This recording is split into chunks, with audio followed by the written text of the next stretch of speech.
छत्तीसगढ़ राज्य के दुर्ग शहर के पास कोड़िया तहसील में गुरुजी पंडित प्रदीप मिश्रा जी द्वारा गोपित्र शिव महापुराण कथा शुरू हो गई है और आज 7 अक्टूबर मतलब पहले दिन की कथा पूर्ण हो चुकी है। यह 7 दिवसीय शिव महापुराण कथा है जो कि 7 से 13 अक्टूबर तक आस्था और यूट्यूब के माध्यम से देखी जा सकती है। आज की कथा बहुत अधिक रोचक जानकारियों से भरपूर थी, जिसमें गुरुजी ने अच्छे पत्र पढ़े हैं। साथ ही गुरुजी ने संतान प्राप्ति वाले विशेष उपाय की जानकारी दी है, जो हम आपको इसी वीडियो के माध्यम से आसान भाषा में समझाने का पूरा प्रयास करेंगे। कल 8 अक्टूबर है और गुरुजी ने 8 अक्टूबर और 9 अक्टूबर श्राद्ध पक्ष की दशमी और एकादशी तिथि को एक विशेष उपाय को करने को कहा है। यह जानकारी गुरुजी ने देवपित्र शिव महापुराण कथा में दी थी और इन्हीं विशेष तिथियों में एक सरल उपाय आपको अपने घर से ही करने को कहा है। यह उपाय करने का समय आ गया है, जो हम आपको इसी वीडियो के अंत में वीडियो के माध्यम से समझाने का प्रयास करेंगे ताकि उपाय आपको आसानी से समझ में आ सके। आज 7 अक्टूबर की कथा में गुरुजी ने कुल 11 उपाय पत्र और उपयोगी जानकारी दी है। सभी की जानकारी हम आपको इस वीडियो के माध्यम से दे देंगे। अगर किन्हीं कारणवश आपने आज की कथा नहीं सुन पाई है तो पूरी कथा का रास्ता तो आपको इस छोटे से वीडियो से प्राप्त होने वाला है।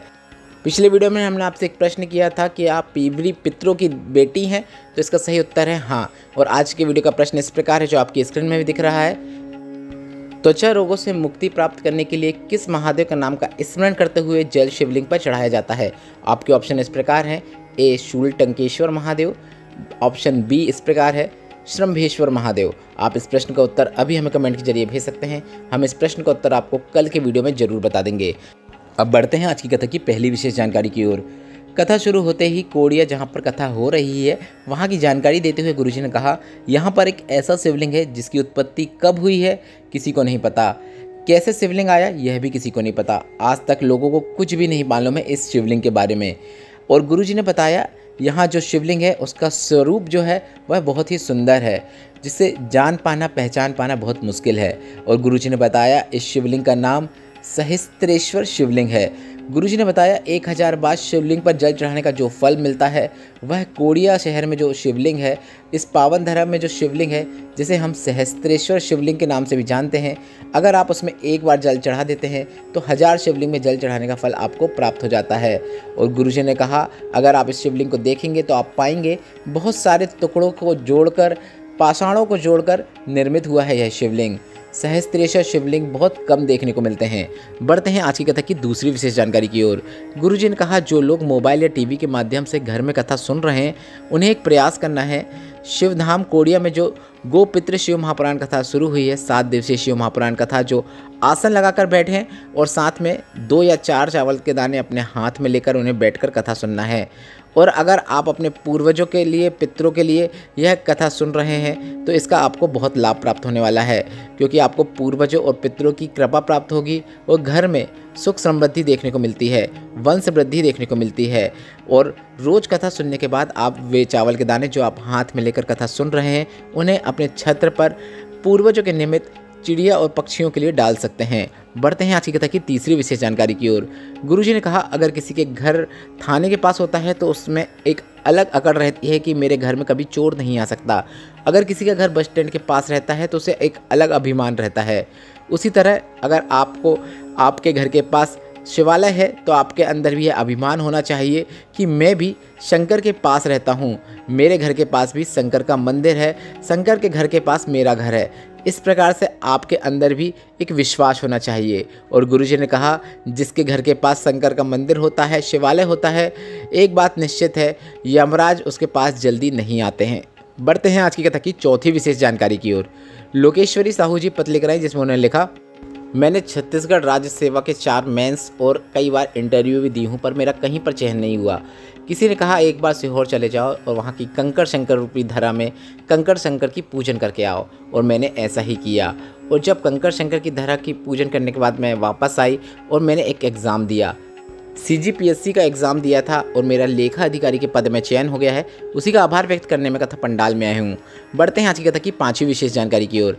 वर्षा जी पत्र लेकर आए, जिसमें उन्होंने लिखा मेरी भतीजी जो 3.5 साल की है उसकी तबीयत खराब हो गई। जांच कराई तो पता चला कि उसके ब्रेन में 4 से 5 ट्यूमर हैं जो कि भ्रष्ट हो गए हैं, ब्लास्ट हो गए हैं। और डॉक्टर ने कहा अब इसका बचना बहुत मुश्किल है। 3 ऑपरेशन बाद में हुए और फिर भी वह संतुलित नहीं हो पा रही थी। डॉक्टर ने कहा अब कोई भी भरोसा नहीं है। तभी उसी हॉस्पिटल में कार्य करने वाली एक नर्स ने बताया कि सीहोर वाले महाराज यहाँ कथा करने आया था और उन्होंने कहा था सारी समस्या का हल 1 लोटा जल। और मुझे शिवलिंग पर चढ़े हुए जल को उसे देने को कहा। साथ में एक बेलपत्र शिवलिंग पर चढ़ी हुई उसके पास रख देने को कहा और मैंने ऐसा ही किया। धीरे धीरे मेरी भतीजी ठीक हो गई। उसी का आभार व्यक्त करने में कथा पंडाल में आई हूँ। बढ़ते हैं आज की कथा की 6वीं विशेष जानकारी की ओर। रंगीनिया जी पत्र लेकर आई जिसमें उन्होंने लिखा, बालक को कोई ऐसी बीमारी हो गई जिसके कारण उसके शरीर का कमर के नीचे का पूरा भाग शिथिल हो गया। शरीर कार्य करना बंद कर दिया। उसे गोदी में उठाकर यहाँ से वहाँ ले जाना पड़ता था। डॉक्टर की दवाई काम नहीं आई। फिर हमने सीहोर कोबरेश्वर धाम के रुद्राक्ष के बारे में सुना और रुद्राक्ष लेकर आ गए। रोज शिवलिंग पर रुद्राक्ष वाला जल चढ़ाते और वह जल उसे आचमन करा देते। इसके बाद धीरे धीरे बालक चलने लगा है। अभी बालक कथा पंडाल में चलकर आया है। इसके बाद गुरुजी ने उस बालक को व्यासपीठ में चलकर आने को कहा और उसे देखकर गुरुजी को बहुत प्रसन्नता हुई। बढ़ते हैं आज की कथा की 7वीं विशेष जानकारी की ओर। ममता साहू जी पत्र लेकर आई जिसमें उन्होंने लिखा, मेरे पति के शरीर में बहुत तेज़ दर्द हुआ। जब जांच कराई तो पता चला कि उन्हें ब्रेन ट्यूमर हो गया है और ट्यूमर भी ऐसी जगह पे था जहाँ से आँख पास में थी, जिसके कारण आँख की रोशनी भी जा रही थी। डॉक्टर ने कहा ट्यूमर इतना बड़ा होते जा रहा है जिसके कारण ऑपरेशन करना पड़ेगा, आँख भी नहीं बचेगी। इसके बाद मैंने भोलेनाथ से निवेदन किया कि मेरे पति का ऑपरेशन ना हो और कई दिनों तक जांच चलती रही। और इसके बाद मैंने शिवलिंग पर जल चढ़ाना शुरू किया। सीहोर जाकर रुद्राक्ष लेकर आई और रुद्राक्ष वाला जल रोज शिवलिंग में चढ़ाकर उसका आचमन करवा देती। इसके बाद कुछ समय निकला और हम ऑपरेशन कराने के लिए हॉस्पिटल गए। डॉक्टर ने जांच किया और बताया अब इनको ऑपरेशन की ज़रूरत नहीं है क्योंकि इनका ब्रेन ट्यूमर ठीक होने लगा है। उसी का आभार व्यक्त करने में कथा पंडाल में आई हूँ। बढ़ते हैं आज की कथा की 8वीं विशेष जानकारी की ओर। गुरुजी ने बताया, दर्जी जब भी शर्ट बनाते हैं तो उसमें जो जेब बनाते हैं वह हमेशा राइट साइड ही क्यों बनाते हैं? वह ऐसा इसलिए करते हैं क्योंकि राइट साइड में हमारा हृदय होता है और उन्हें भी पता है अगर कोई शिवलिंग पर चढ़ी हुई बेलपत्र को हमारे सनातन धर्म का व्यक्ति उस शर्ट के जेब में सीधे हाथ की ओर जो जेब होता है उसमें रखेगा तो वह बेलपत्र हमेशा हृदय के पास रहती है और उसका लाभ उसे जरूर मिलेगा। उसके हृदय कभी खुल नहीं सकता, यह निश्चितता है। बढ़ते हैं आज की कथा की 9वीं विशेष जानकारी की ओर। गुरुजी पंडित प्रदीप मिश्रा जी ने अपनी आगामी कथाओं की जानकारी देते हुए बताया, कोड़िया में जो शिव महापुराण कथा चल रही है वह 7 अक्टूबर से 13 अक्टूबर तक पूर्ण हो जाएगी क्योंकि यह 7 दिवसीय शिव महापुराण कथा है।